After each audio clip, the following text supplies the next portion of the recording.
بسم اللہ الرحمن الرحیم والصلاة والسلام علی اشرف الانبیاء والمرسلین وعلی آلہ وصحبہ اجمعین اما بعد۔ غیر منصرف کے اسباب کا بیان چل رہا ہے۔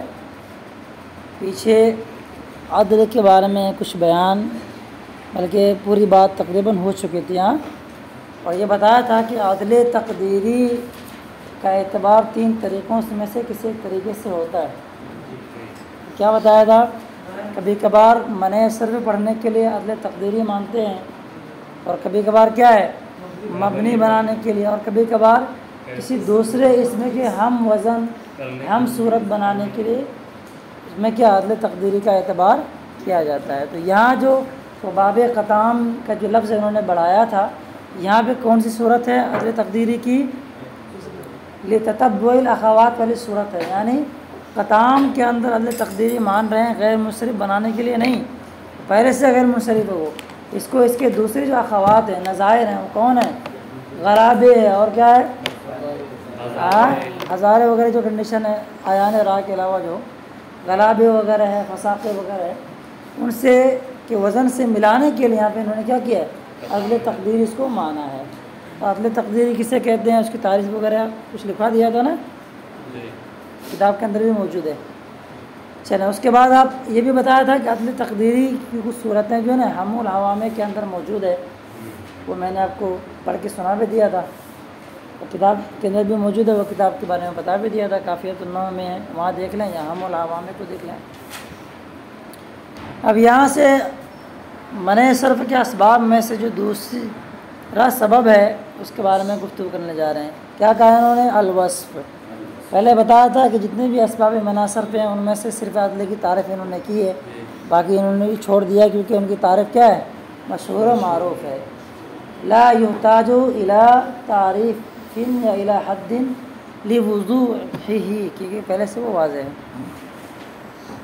وصف کا بیٹا دو معنی ہوتا ہے، ایک معنی وہ ہے تابع یدل علی متبوعہ، وصف کے بارے میں پڑھے ہو توابع کے بیان میں، ایک معنی تو اس کا یہ ہوتا ہے۔ دوسرا معنی جو کیا ہوتا ہے آپ کی موشین ناجیہ کے اندر نیچے لکھا ہوگا، کون الاسم دالا علی ذات مبہمہ ماخوذۃ مع بعض الصفات۔ یہاں ایک معنی اور لے سکتے ہیں، کون الاسم دالا علی المعنی الصفتی، ٹھیک ہے، علی المعنی الصفتی یا وصفی آپ لے لیں۔ آپ ایک معنی کیا ہو گیا وصف کا، وہ والا معنی ہوا کتابی مطبوع کے بیان میں آپ پڑھیں۔ دوسرا معنی کیا ہے؟ یہاں جو ایک خود انہوں نے پیش کیا ہے کہ اس میں کا ایسی ذات مبہمہ و دلالت کر لینا جو ذات کیا ہو جائے اپنے بعض کی صفات کے ساتھ میں کیا ہو، موجود ہو، ماخوذ ہو۔ اچھا، کبھی کبھار ایسا ہوتا ہے جو اسم ہوتا ہے نا بڑے، وہ اسم کے اندر کبھی صفتی معنی پیدا ہو جاتا ہے۔ غور سے سنیے گا، کچھ ایسے اسماء ہیں جن کے اندر کوئی صفت کا معنی نہیں، اس میں محض ہے، خالص اس میں صفت والا کوئی معنی اس کے اندر موجود نہیں ہے۔ مثال لے لیں زیدی، زید ہے، شاداب ہے، کوئی اشتیاق ہے، کچھ بھی لینا، اس میں کوئی صفت کا معنی موجود ہے کیا؟ نہیں ہے۔ بس میں صفت جو کہ وہ وصف بن سکے کسی کا۔ کچھ ایسے اسماء ہوتے ہیں جن کے اندر صفت کا معنی موجود ہے، جیسے کیا ہے، احمر ہے، احمد ہے، اسود ہے، ٹھیک ہے، اخضر وغیرہ ہے۔ تو یہ اور اس طرح کی کچھ اسماء ایسے ہوتے ہیں جو کچھ القاب پہ بھی دلالت کرتے ہیں۔ اب یہاں پہ اس بات کی تعین ضروری تھی کہ کس طرح کا وصف ہونا چاہیے۔ کچھ اسماء ایسے بھی ہیں جو وصف پر دلالت کرتے ہیں، کچھ وصف پر دلالت نہیں کرتے ہیں۔ یہ گفتگو ہماری کس کی چل رہی ہے؟ اس میں متمکن کی اقسام کی چل رہی ہے نا، معرب اور مبنی، پھر معرب میں سے کون؟ منصرف اور غیر منصرف۔ تو اس میں کے اندر کچھ ایسے اسماء بھی ہیں جو سرے سے صفت پر دلالت ہی نہیں کرتے ہیں، یہاں وصف میں کہ وہ مراد ہوں گے، مراد نہیں ہوں گے۔ یہاں مراد کیا ہے؟ ایک عبارت آپ لوگ پڑھ چکے ہیں، اصل وضع کے بارے میں پڑھ چکے ہیں، تفصیل سے گفتگو ذرا سن لیجیے گا تاکہ بعد میں دقت نہ ہو۔ اس کو کاپی میں لکھ لیں بیٹے، یہ میں نے پڑھا، کئی کتابوں میں غور کیا، جو میں سمجھا وہ میری بات کی تائید نظر نہیں آ رہی ہے، لیکن جو سمجھا ہوں اس پہ مجھے یہ لگ رہا ہے کہ نہیں یہ بات ہونی چاہیے۔ بات یہ ہے کہ جس وقت اہل لغت نے کسی لفظ کو وضع کیا اس وقت جس معنی کے لیے وضع کر لیا اسی کا اعتبار ہوتا ہے، ٹھیک ہے؟ تو کچھ ایسے کلمات ہوں گے جنہیں واضعین نے، بنانے والے نے، جنہوں نے یہ کیا ہوگا کہ یہ لفظ اس معنی میں ہم استعمال کریں گے، تو وہاں انہوں نے جس لفظ کو صفت کے معنی میں رکھا تھا وہی صفتی معنی اس وصف کے اندر کیا معتبر ہے؟ پسند آ رہی؟ جس لفظ کو وضع کیا، جس لفظ کو صفت کے معنی میں اہل لغت نے وضع کر دیا تھا وہی معنی کا اعتبار کیا جائے گا۔ اب بعد میں چل کر کے وہاں کیا ہو جائے، بدل جائے، صفت والا معنی بدل جائے، یا ایک دوسرا ایک اپوزٹ سائڈ بھی آپ لے سکتے ہیں کہ جس کے اندر صفت کا معنی نہیں تھا اس میں صفت کا معنی آ جائے۔ دو کنڈیشن ہے کہ نہیں؟ اب اس کو اچھی تعبیر میں آپ دو اچھی صورتیں لکھ لیں گے۔ آپ صفت پر غیر کا قبضہ ہو جائے، ٹھیک ہے؟ صفت پر غیر صفت کا قبضہ یا غیر صفت پر صفت کا قبضہ، دیکھ رہے ہیں آپ؟ ٹھیک ہے نا؟ صفت پر غیر صفت کا قبضہ اور غلبہ ایک صورت، دوسری صورت اس کو پلٹ لیجیے آپ، کیا؟ غیر صفت پر صفت کا غلبہ۔ بات سمجھ آ گئی؟ اب انہی دونوں ہی صورت پر مثالیں اس کے سامنے آنے والی، آج وقت تھوڑا کم رہتا ہے تو کم ہی پڑھاؤں گا۔ بات سمجھ گئے؟ تو یہاں وصف کا کون سا معنی ہے؟ وہ تابع مطبوع کے بیان میں جو وصف ہے وہ والا معنی نہیں ہے، دوسرا کچھ معنی میں اس کو لیا گیا ہے، جو میں نے آپ کے سامنے بتایا نا کہ وصف کا معنی کون؟ اسم دالن علی ذات مبہمہ، کہ اسم کا ایک مبہم ذات پر کیا کرنا؟ دلالت کرنا۔ جو مبہم ذات کیا ہو، اس اسم کے بعد صفات کے ساتھ کیا ہو، ماخوذ ہو، لیا گیا اس کو، ٹھیک ہے؟ صفات کا یہ معنی آپ اس کو یاد کر لیے گا اچھے سے۔ اچھا یہ بات سمجھ میں آ گئی نا؟ تب جہاں جہاں بھی یہ دونوں صورتیں بیٹے اصل وضع میں، یعنی اصل وضع واضح میں، جب واضح نے واضح مطلب بنانے والا، جس نے لغت کو بنایا، لفظ کو کسی معنی کے مقابلے میں کھڑا کیا ہے، اس وقت اگر اس نے کسی بھی لفظ کو صفت کے معنی میں کھڑا کیا ہوگا وہ وہی صفت معتبر ہے۔ اگر بعد میں اس کے اندر صفتی والا معنی اگر آ بھی جاتا ہے تو اس کا کوئی اعتبار نہیں کیا جائے گا۔ تو صفت پر غیر کا قبضہ غلبہ ہو جائے یا غیر پر صفت کا قبضہ یا غلبہ ہو جائے، دونوں ہی صورت میں کوئی اعتبار نہیں کیا جائے گا۔ بس انہیں پر بات پر گفتگو ختم ہو جائے گی۔ آپ نے کیا یاد رکھنا ہے؟ نمبر 1 کیا ہے؟ اصل وضع میں، اصل وضع میں کیا ہو؟ صفت ہو، اور دوسرا لفظ نے کیا کیا کہ اس پر غلبہ مضر نہیں، تو فلا تضرہ الغلبہ کے تحت دو صورت نظر آ جا رہی ہیں کہ صفت پر غیر کا غلبہ ہو جائے تب بھی وہ صفت ہی رہے گا، یا غیر پر صفت کا غلبہ ہو جائے تو وہ غیر پر جس پر صفت کا غلبہ ہوا وہ صفت کے معنی میں نہیں آئے گا۔ بات سمجھ میں نہیں آ رہی؟ اب غلبہ کا معنی کیا ہوتا ہے؟ جی ما معنی الغلبہ؟ شرح جامع کے اندر ایک اچھی بات لکھی انہوں نے، اختصاص الاسم ببعض افرادہ بحیث لا يحتاج فی الدلالہ ای لا يحتاج فی الدلالة علیہ الى قرینۃ کما فی اسود، یا فی اسود بھی لکھ سکتے ہیں اعراب حکایہ کے طور پر۔ معنی کیا؟ مطلب کیا ہے کہ کوئی اسم ہے،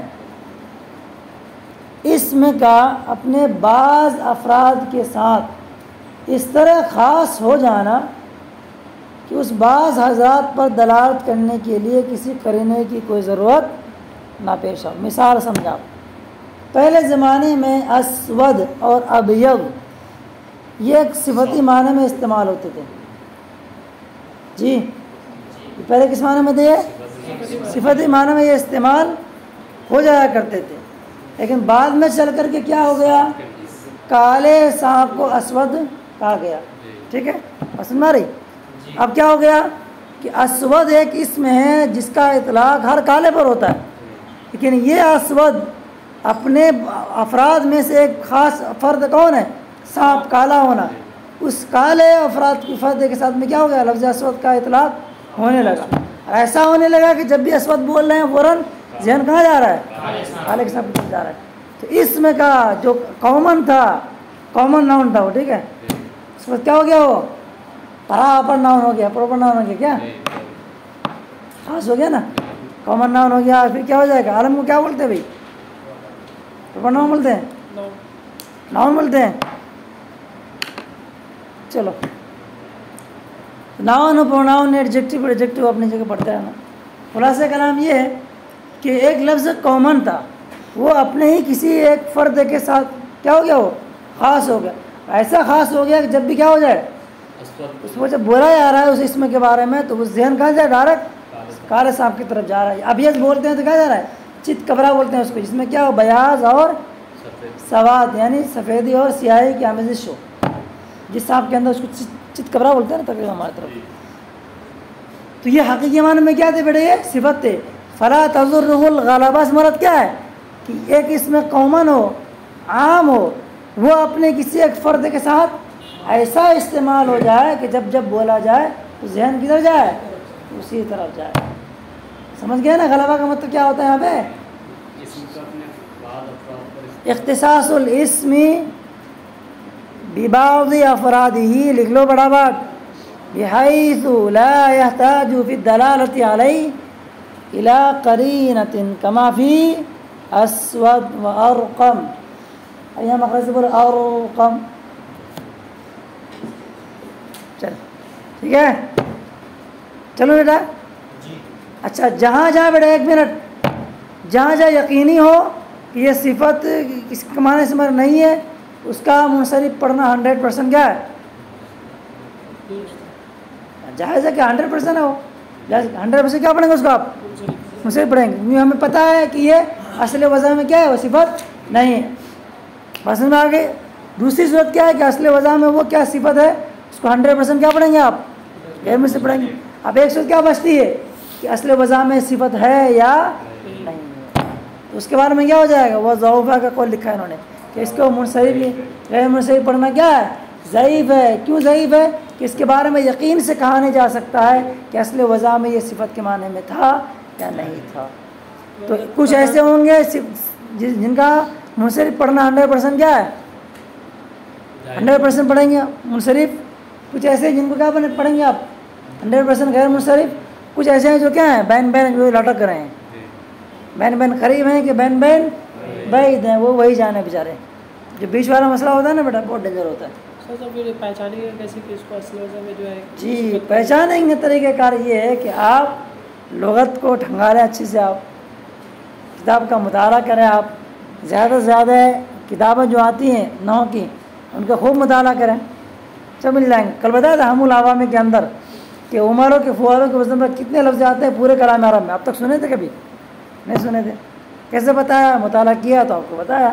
ایسے آپ مطالعہ کریں گے تو آپ بتائیں گے، زندگی کھپ جائے گی اس کے بارے میں. چلو ٹھیک ہے، کمپلیٹ. دیکھو 2 منٹ باقی، جلیل پڑھا. دیکھو الوصف شرط ہوا ان یکون فی الاصل، وصف شرط ہے نا، شرط الوصف اصل میں عبارت ہے. وصف کی شرط یہ ہے کہ وہ اصل وضع میں وصف ہو. باماور ترجمہ فلا تضر میں فا بیٹا یہ کیا ہے، فا فصیحہ ہے، مطلب جو شرط محذوفہ دلالت کرتا ہے. ٹھیک ہے، یعنی اذا کان الامر کذالک، اذا کان کذالک، جب معاملہ ایسا ہے تو پھر کیا، فلا تضرہ الغلبہ، اصل وضع میں شرط ہونا، یہ کیا شرط قرار دے دیا وصف کے لیے. تو اس پہ اس کے لیے غلبہ مضر نہیں. مطلب کیا ہے کہ اصل وضع میں صفت ہے، بعد میں اس پر اسمیت کا معنی غالب ہو گیا تو کوئی مضر نہیں، کوئی مضر نہیں. مطلب کیا، مطلب یہ کہ اب بھی ہم اس کو کیا پڑھیں گے، اصل وضع کے اعتبار سے کیا پڑھیں گے، اس کو غیر منصرف پڑھیں گے. بھائی کوئی صفت ہے اس میں کسی معنی اسمی کا غلبہ ہو گیا تو یہ کیا کہہ رہے ہیں، فلا تضر الغلبہ. غلبہ کا مطلب کیا ہے، اس پر اسمی معنی کا غالب آنا، اس کے لیے کوئی نقصان مضر نہیں ہے، وہ اپنے حال پر کیا رہے گا، باقی رہے گا، وہ مبنی رہے گا. وہاں تھا اصل وضع میں صفت کے معنی میں، تب بھی کیا رہے گا، یہاں پہ بھی صفت کے معنی میں رہے گا. سمجھ میں بات آ رہی نا. فلذالک سے مشار الیہ کون ہے، یہ اشارہ ہے 2 چیزوں کی طرف. شرط و یکون فی الاصل فلا تضر الغلبہ، کہ اصل وضع میں وہ صفت ہو اور اس کے اندر کیا ہے غلبہ مضر نہیں. غلبہ مضر مطلب کیا ہے اس میں جو ہے صفت کے معنی میں چلا جائے یا صفت اس میں کے معنی میں چلا جائے. غلبہ کی 2 تشریح کی نا میں نے آپ کے سامنے.